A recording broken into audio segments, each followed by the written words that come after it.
Halo teman-teman sekalian, kembali lagi di channel YouTube Antek Saham atau Analisa Teknikal Saham. Pada video kali ini saya akan membagikan analisa 5 saham yang rutin saya bagikan atau saya update setiap hari Sabtu, yaitu saham Goto, AMMN, Brand, BRPT, dan PTRO. Analisa ini saya record di tanggal 24 Februari dan mulai berlaku di tanggal 26 Februari sampai 1 Maret 2024 dan akan saya update lagi di hari Sabtunya. Sebelum masuk ke videonya atau analisanya, saya ingin menginfokan kalau Antek Saham memiliki channel Telegram free. Di sana saya biasanya membagikan analisa harian, saham-saham yang menarik, dan juga saham pilihan seperti menu scalping, menu sore, dan list saham big akumulasi setiap harinya. Jadi jika teman-teman berminat, boleh nanti join menggunakan link yang ada di deskripsi. Dan juga Antek Saham memiliki membership premium yang tentunya akan mendapatkan benefit lebih banyak dari member free. Contohnya rekomendasi saham setiap harinya lengkap dengan trading plan, kemudian belajar analisa teknikal saham, lalu konsultasi portofolio, lalu alasan melakukan pembelian atau penjualan pada saham-saham pilihan, kemudian rekomendasi saham IPO, lalu pendampingan di sepanjang open market. Kemudian saya juga baru mengupload tadi analisa saham Cuan, TPIA, Antam, dan ASI. Jadi jika teman-teman belum menonton video tersebut, boleh menonton video tersebut nantinya jika sudah selesai menonton video ini. Jadi jangan lupa juga subscribe channel YouTube Antek Saham ini supaya teman-teman tidak ketinggalan analisa-analisa lainnya dari Antek Saham. Oke, langsung saja ke videonya. Analisanya kita mulai dari saham Goto dulu. Untuk Goto boleh kita lihat, jika kita berdasarkan analisa di minggu yang lalu, kita sudah kena stop loss ya. Kena stop loss, kita buy di sekitar 85 atau 86, dan stop loss di 80 kalau nggak salah. Karena saya menggunakan trading view untuk analisa, supaya lebih enak menurut saya menggunakan trading view untuk dibagikan, dan untuk stock bid hanya melihat broker summary-nya nantinya. Dan untuk Goto kita sudah kena stop loss sekitar 5%-an. Dan di sini boleh kita lihat Goto memasuki area demand quote-nya di Jumat kemarin, membuat low di 77, lalu bergerak naik kembali dan close di 79.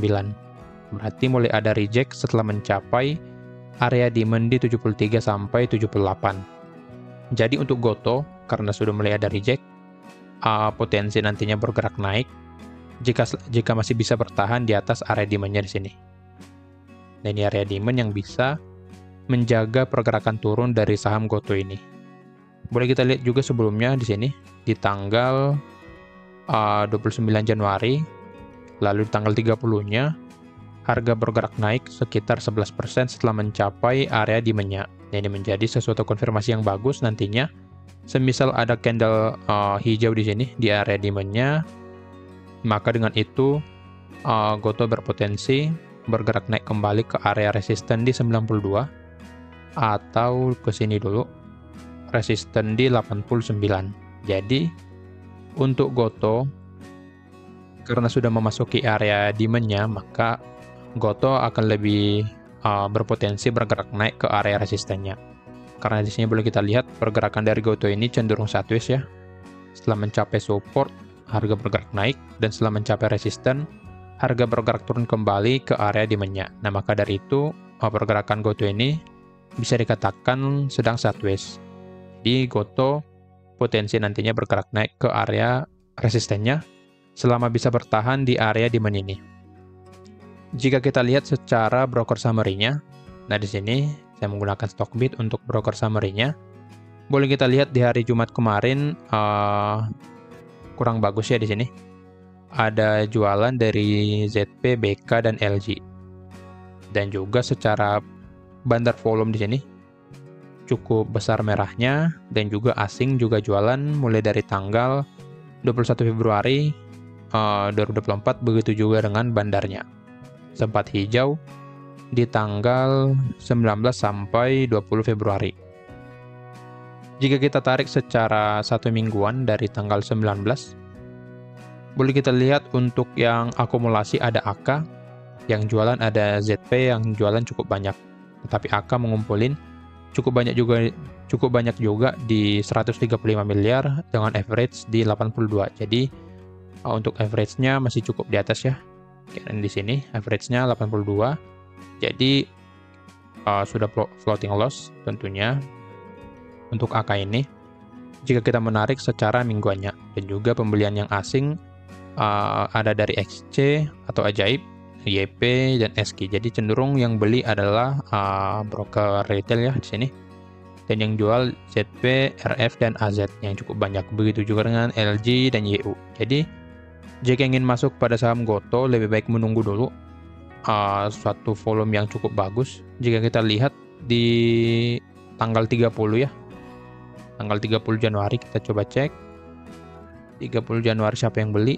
Nah, boleh kita lihat yang beli YU, RX, MG dengan akumulasi di sini. Boleh kita lihat big akumulasi, berarti menandakan kalau di sini big akumulasi menandakan akumulasi yang cukup besar pada hari itu. Nah, jika nanti seperti itu di hari Senin atau hari Selasa pada saham Gotoh ini, maka teman-teman boleh masuk dengan target di resisten 89 dan 92. Akan tetapi jika nanti ternyata masih cenderung distribusi seperti hari Jumat kemarin, maka lebih baik dihindari dulu karena berpotensi bisa breakdown area demand-nya di sini.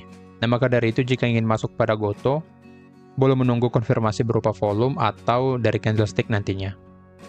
Nah, maka dari itu boleh memantau pada saham Gotoh dari secara broker summary-nya kurang menarik, kan tetapi secara teknikal cukup menarik yang dimana harga memasuki area demand. Nah, maka dari itu untuk Gotoh, apabila bisa bertahan di atas demand 73-78, potensi naik ke area resistennya. Akan tetapi jika breakdown area demand, maka akan melanjutkan turunnya ke area support di sini. Yang pertama 66, lalu sebentar, untuk support yang berwarna biru dan resisten berwarna orange. Lalu support selanjutnya di 61. Jadi apabila nanti bisa breakdown area demand 73-78, maka Gotoh akan melanjutkan turunnya ke area sini. Nah, yang ini sebentar, yang ini. Akan tetapi jika bisa bertahan di atas area demand-nya, maka Gotoh potensi naik ke area resistennya. Dan secara pergerakan yang masih sideways, maka Gotoh potensi bergerak naik ke area resistennya. Jika ingin membuat trading plan pada saham Gotoh, bisa melakukan atau menunggu buy di area demand, stop loss di bawah dari demand-nya, dan target di 89. Boleh kita lihat secara trading plan ini sangat menarik dengan risk ratio 1:2 lebih. Dan jadi boleh nanti memantau jika ada konfirmasi di area demand, boleh masuk dengan target di 89 dan juga 82. Akan tetapi view saya untuk Gotoh lebih cenderung nanti bergerak sideways dan bergerak naik kembali ke area resisten 89 sampai 92. Lanjut saham yang kedua ada Aman Mineral Indonesia atau AMMN. Untuk Aman boleh kita lihat cukup bagus pergerakannya ya, berhasil breakout area supply yang sebelumnya, lalu bergerak sideways dulu, dan berpotensi bergerak naik sampai resisten di 8.175 sampai 8.350. Dan yang dimana masih terjaga ya di sini, masih terjaga untuk bergerak naik. Kalau kita lihat pergerakan naiknya membuat agar high, agar low, agar high, agar low, agar high, agar low. Nah, seperti ini. Jika teman-teman belum mengetahui apa itu agar high, agar low, boleh join ke member premium Antek Saham karena teman-teman juga akan mendapatkan benefit belajar analisa teknikal seperti ini. Jadi selain mendapatkan rekomendasi saham atau saham yang menarik, teman-teman juga akan mendapatkan belajar analisa teknikal saham yang bisa membantu teman-teman menganalisa saham di market Indonesia atau di market lainnya. Jadi di sini balik lagi ke Aman. Menurut saya lebih potensi bergerak naik ke area resisten di 8.175 sampai 8.350 secara struktur marketnya yang masih bergerak naik. Jika kita ubah ke time frame 4 jam, boleh kita lihat masih di sini masih bergerak naik, dan di time frame 1 jamnya juga boleh kita lihat ada suatu konfirmasi untuk melanjutkan naiknya. Kita lihat di sini, kita tarik sebuah resistance trendline dan juga support trendline di sini. Bentar. Nah, di sini. Boleh kita lihat ada pola bullish pennant di sini yang juga akan dipelajari di membership premium nantinya. Dan juga akan dibagikan modul tentang chart pattern seperti ini. Boleh kita lihat chart pattern-nya yang dimana sebelumnya harga bergerak naik dulu, lalu konsolidasi di support dan resistance trendline-nya, lalu resistance trendline di breakout. Ini menjadi konfirmasi kalau bullish pennant ini sudah valid. Jadi untuk aman ini sangat potensi bergerak naik ke area resisten 8350 dan juga 8175. Jika kita lihat secara volumenya, aman mineral. Boleh kita lihat di sini secara volumenya, sebentar. Secara volumenya juga masih sangat menarik ya. Boleh kita lihat. Nah, di sini di hari Jumat kemarin ditutup akumulasi dari CC, AK dan juga ZP. Sini boleh dilihat. Dan yang jualan BK, BQ, YB. Jadi CC ini masih ngumpulin cukup banyak. Dan juga kita lihat di sini untuk asing net foreign buy sell-nya dan juga bandarnya konsisten hijau mulai dari tanggal 12 Februari. 12 Februari jika kita lihat, nah mulai dari bawah sini konsisten hijau. Jadi ini menjadi pendorong kalau aman mineral Indonesia bisa bergerak naik. Jika kita lihat siapa bandar dari tanggal 12, boleh kita lihat ada AK, TP, IU. Jadi AK yang kumpulin cukup banyak di sini mulai dari tanggal 12. Jika kita lihat dari tanggal 19, nah mulai masuk CC dari tanggal 19. Jadi bandar sini yaitu AK dan juga CC. Jadi dengan ini, karena di hari Jumat kemarin juga CC masih beli dan juga AK, maka untuk aman ini masih sangat potensi bergerak naik ke area resisten di 8175 sampai 8350. Dan juga seperti yang tadi di time frame 1 jamnya ada konfirmasi untuk bergerak naik yaitu bullish pennant. Untuk membuat target selanjutnya, tunggu harga breakout resisten di 8350. Jika bisa di breakout, maka kita bisa menggunakan Fibonacci retracement di sini. Jika kita tarik dari sini, tentunya untuk targetnya cukup jauh di sekitar 9875. Tapi yang paling dekat saja kita tarik dari sini. Dari sini. Jadi potensi naiknya nantinya bisa jika bisa breakout resisten 8350, maka aman potensi membuat ATH dan lanjut bergerak naik sampai ke sini. Yaitu di harga 8.500 sampai 8825. Jadi view saya untuk aman ini sangat potensial bergerak naik minimal nanti sampai resisten 8175 sampai 8350. Nah, jika masuk di harga sekarang tentunya risk reward ratio-nya kurang bagus ya. Jika kita buat di sini stop loss di bawah support dan dengan TP1 di 8175, boleh kita lihat risk ratio-nya 1:0,59. Jadi lebih besar untuk potensi loss-nya. Kan tetapi jika membuat TP1 di 8.350, maka risk reward-nya masih menarik, yaitu 1:1 lebih. Jadi jika masuk di harga sekarang dengan TP di 8350, masih masuk ya secara risk ratio-nya, risk reward ratio, dengan stop loss di 7.700. Kan tetapi jika membuat TP di 8175, maka kurang menarik. Jadi nanti boleh teman-teman pilih. Kalau saya sendiri lebih baik saya masuk di harga sekarang dengan scalping. Lalu untuk stop loss ya di sini 7.700 dan target D saya buat 1:1 aja di 8.300. Jadi target saya di 8.300, stop loss di 7.700 dan entry di 8.000. Jadi jika scalping saya boleh menggunakan risk ratio 1:1. Tetapi perlu membuat SL ketat di sini. Apabila nanti sudah kena SL, harus stop loss ya, harus cut loss. Dan apabila juga sudah TP, harus TP. Oke, view saya seperti itu. Untuk aman, akan lebih cenderung bergerak naik ke arah resistennya. Dan untuk melanjutkan naiknya, harga harus mampu breakout dulu area ini pada Aman Mineral Indonesia. Nah, boleh nanti memperhatikan area-area ini pada saham Aman. Lanjut yang ketiga ada Brent.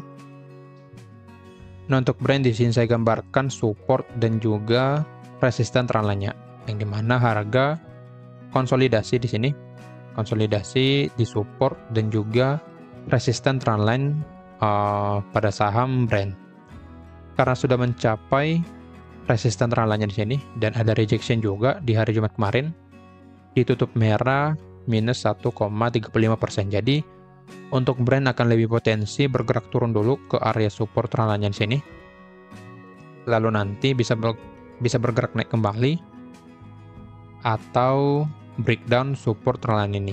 Nah, jika nanti support trendline-nya di breakdown, maka untuk Brent akan lebih cenderung melanjutkan penurunannya sampai ke support di sini. Lalu di sini. Nah, maka dari itu untuk Brent, teman-teman harus menggambarkan support dan juga resisten trendline ini supaya nanti teman-teman bisa memantau apakah Brent akan lanjut turun atau bisa bergerak naik nantinya.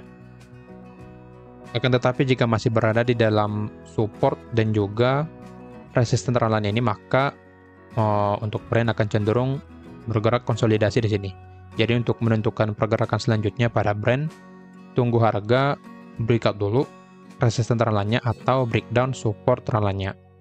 Nah, jika support trendline yang di breakdown, maka akan turun ke sini. Akan tetapi jika resisten trendline yang di breakout, maka Brent potensi lanjut naik ke area yang di sini. Sama di sini. Lalu yang kedua di sini. Nah, maka dari itu untuk Brent kita wait and see dulu apakah bisa breakout atau breakdown nantinya. Jadi untuk Brent saya buat saja sebuah harga di sini. Untuk resisten kira-kira di harga 5.800 dan untuk support kira-kira di 5.125. Sini akan saya ketik resisten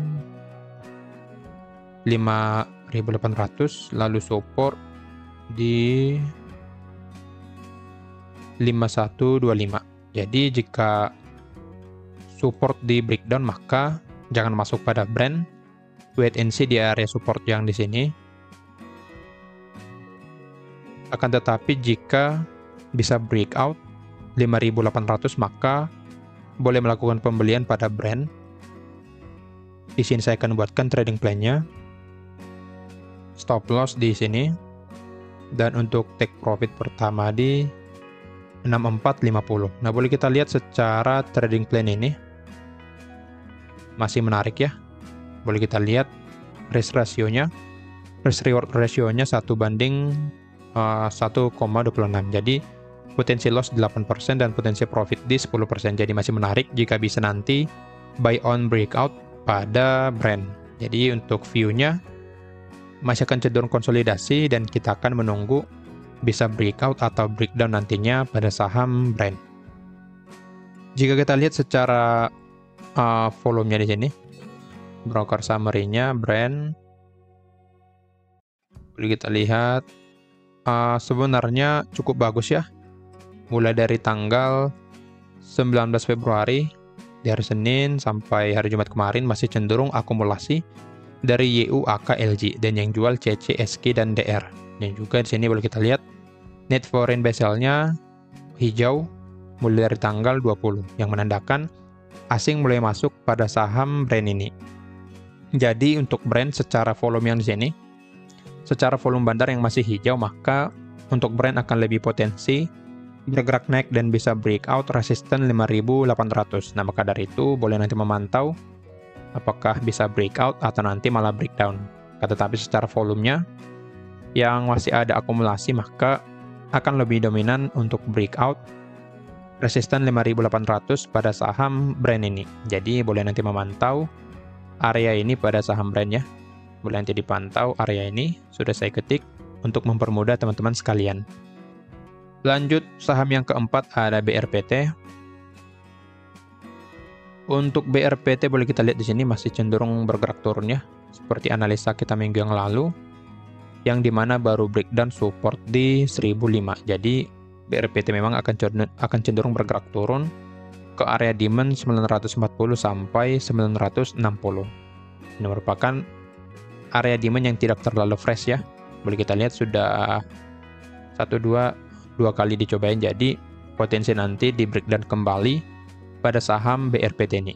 Tetapi jika nanti ada candle reject, maka teman-teman boleh melakukan atau memantau kembali saham BRPT ini, karena itu nanti bisa menjadi suatu technical rebound pada saham BRPT. Jadi view saya pada BRPT akan cenderung bergerak turun dulu, memasuki area demand, lalu bisa bergerak naik kembali nantinya. Jadi untuk BRPT, teman-teman perlu memantau ada dua demand, yang pertama di sini, lalu yang kedua di sini. Jadi jika nanti bisa breakdown demand yang pertama, maka akan lanjut bergerak turun ke demand yang kedua di sini. Jika kita lihat secara volumenya atau broker summary-nya, BRPT ini, nah di sini boleh kita lihat cenderung distribusi ya selama 1 minggu yang lalu. Selama 1 minggu belakangan ini cenderung distribusi dari BK, CC, dan juga YJ. Dan yang tampung ada asing juga, tetapi secara bandarnya masih keluar cukup banyak. Dan di sini boleh kita lihat secara broker summary di Jumat kemarin, AKAI volumenya tidak terlalu besar ya. Tidak terlalu besar, tetapi ada akumulasi dari AK. Jadi untuk menurut saya lebih cenderung distribusi pada BRPT ini, jadi akan lebih cenderung bergerak turun nantinya. Nah, ditandai dengan volume bandar yang merah di sini. Nah, ini yang merah, akan tetapi ada asing yang cukup banyak masuk di sini. Akan tetapi di tanggal 20 cukup banyak masuk, akan tetapi di tanggal 21 buangan lebih banyak lagi. Jadi untuk BRPT ini masih cenderung bergerak turun nantinya ya. Cenderung bergerak turun ke area demand, lalu kita lihat lagi di area demand apakah ada rejection atau bisa breakdown area demand ini. Jadi view saya untuk BRPT akan lebih cenderung bergerak turun. Yang pertama memasuki area demand 940 sampai 960. Lalu jika ada konfirmasi untuk bergerak naik atau reject, maka potensi naik ke sini dulu. Resisten yang pertama di sini, lalu yang kedua ke sini dulu. 1075. Akan tetapi jika area demand ini di breakdown, yang ini di breakdown, maka akan lanjut turun ke area demand selanjutnya di sini. Nah, maka dari itu untuk BRPT teman-teman hanya perlu memantau dua area demand. Yang pertama yang ini 940 sampai 960. Jika di breakdown, lebih baik menunggu lagi di area demand selanjutnya di sini. Akan tetapi jika ada rejection, maka teman-teman boleh melakukan pembelian dengan target di area resistennya di sini. Sudah saya tandain di sini area targetnya. Jadi masih akan lebih cenderung bergerak turun pada saham BRPT ini. Tidak terlalu banyak view karena memang masih cenderung bergerak turun. Lanjut ke saham yang terakhir ada PTRO atau Petro, boleh kita lihat di sini. Petro juga secara analisa kita di minggu yang lalu memang masih cenderung bergerak turun ya. Di sini saya gambarkan trend line dan juga area demand di 4.160 sampai 4.390. Jadi untuk Petro ini boleh kita lihat ditutup merah ya. Di hari Jumat kemarin minus 2% dan juga baru breakdown low di sini. Boleh kita lihat breakdown di sini. Low yang di hari Kamis di breakdown, lalu dengan ini Petro berpotensi melanjutkan turunnya. Jika kita lihat ke time frame yang lebih rendah, 4 jam, nah boleh kita lihat di sini terlihat jelas ya di breakdown, lalu masih close di bawah dari 4.810. Nah dengan ini PTRO sangat positif, nanti bisa bergerak turun ke area demand sini, nah yang ini, atau ke area support di sini. Kita tandai beberapa satu support saja di 4.160. Jadi untuk Petro akan lebih cenderung bergerak turun ke area support dan juga area demand-nya di sini. Jadi untuk Petro teman-teman pantau saja, jangan masuk dulu, pantau saja area support 4.610 sampai 4.000, area demand 4.160 sampai 4.390. Di sini saya akan melakukan pembelian atau membuatkan trading plan-nya di sini.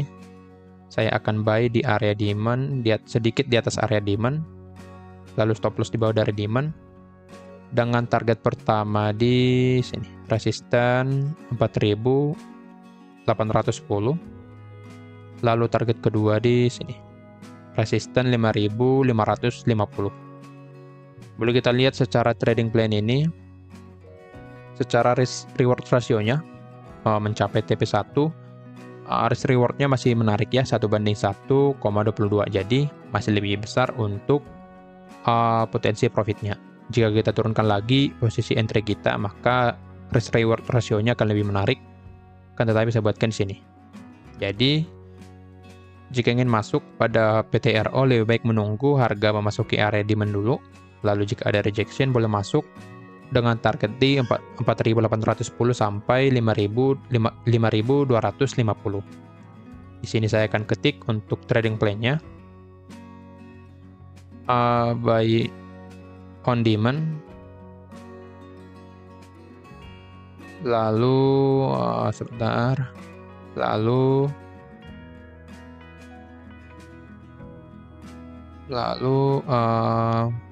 buy di 4420, TP di TP1 ya, ini 4810, TP2 di 5250, lalu SL di 4100. Nah, boleh nanti teman-teman lihat di sini untuk trading plan pada Petro. Jadi nanti untuk teman-teman perlu juga memantau ya, jangan langsung masuk jika mencapai area entry kita. Tentunya teman-teman perlu memantau apakah ada konfirmasi atau candle reject di sini. Nah, jika nanti penurunannya seperti ini, penurunannya langsung candle bearish cukup besar seperti ini, maka saya tidak menyarankan teman-teman masuk karena akan potensi melanjutkan turunnya. Akan tetapi, jika pergerakan turunnya dengan candle yang cukup kecil-kecil seperti ini, cukup kecil lalu ada candle reject seperti candle bullish seperti ini, maka teman-teman boleh masuk sambil memperhatikan bagaimana volumenya setiap harinya. Jadi teman-teman nanti boleh memantau pergerakan Petro di area demand. Jika masih ada rejection di area demand, maka masih potensi bergerak naik ke area target kita di sini. Akan tetapi jika demand di breakdown, maka lebih baik keluar dari Petro dan tunggu di support selanjutnya, karena Petro potensi turun ke support selanjutnya jika bisa breakdown area demand-nya di sini. Area demand 4.160 sampai 4.390. Oke, dan di sini juga kita akan melihat volume dari Petro ya. Boleh kita lihat di sini mulai akumulasi ya dari tanggal 23 Februari, akan tetapi tidak terlalu signifikan untuk volumenya. Jadi akan masih lebih cenderung bergerak turun jika kita lihat dari tanggal 19, yang dimana cenderung distribusi di sini. Jadi untuk Petro memang masih akan cenderung bergerak turun nantinya, bisa bergerak turun ke area demand yang tadi. Jadi perlu memperhatikan area demand. Apabila di breakdown, maka sebaiknya keluar dari saham Petro. Nah, kira-kira begitu analisa dari kelima saham tersebut. Disclaimer on, kalau analisa ini merupakan pandangan saya pribadi, bukan ajakan untuk melakukan pembelian atau penjualan pada saham-saham tersebut. Sekian dari saya, terima kasih.